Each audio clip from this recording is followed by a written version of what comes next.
Welcome to my world history notes. I'm reading from my book, A Bible Believer Looks at World History, which I wrote to teach homeschoolers. Um, and today I'm going to edit it just in one particular, with something I believe now that I didn't believe when I wrote it. So uh, I'm going to start. You can get this book if you want it on lulu.com, amazon.com, or the Bible Baptist bookstore.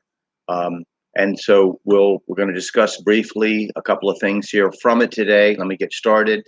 I'm going to talk about a picture of Canaan. To quote Durant, once again, in his The Story of Civilization, Volume 1, Our Oriental Heritage, and I'm quoting here, the climatic history of the land tells us again how precarious a thing civilization is and how its great enemies, barbarism and desiccation, are always waiting to destroy it. Once Palestine was a, quote, land flowing with milk and honey, as many a passage in the Pentateuch describes it. Josephus, in the first century after Christ, still speaks of it as, quote, moist enough for agriculture and very beautiful. They have abundance of trees and are full of autumn fruits, both wild and cultivated.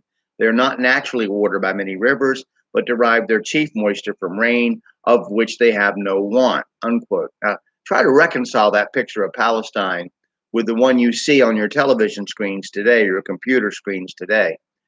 Abram's ability to defeat this coalition with the who were attacking the five kings with such a seemingly small number of people. You have to watch yesterday's 318 has to do with God's supernatural favor using the tactical advantage of a night attack. Later, Gideon performs a similar feat against the Midianites.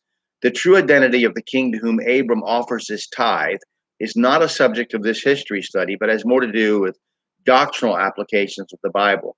I'll attempt to limit my study to history and avoid doctrine, except where that's impossible. In chapter 15 of Genesis, God asserts his promise to Abram and his physical descendants of all the land from the Nile, the river of Egypt. Now, I now think that that river of Egypt is simply the border river of Egypt for the promised land.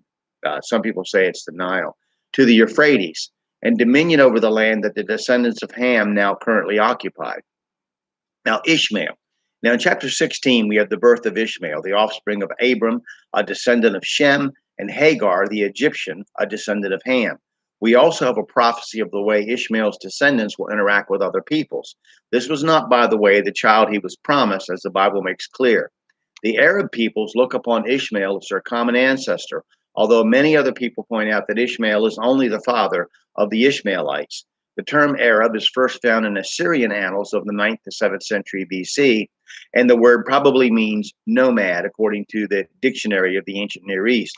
One important thing to remember is that until the creation of modern Arab states, such as Saudi Arabia, Jordan, Syria, Iraq, and the petty states such as Bahrain, Qatar, Yemen, etc., the Arabian Peninsula has never been a single cultural or political unit. And even today, it's not. The Arabs always fought among themselves in tribal groupings and were only united by their common worship of many gods and ultimately by Islam. But that's a story for later. Next, we're going to discuss Sodom and Gomorrah and the beginnings of persecution. I thank you for watching. I enjoy doing this, and it's just fun for me. And I really, really appreciate your being here.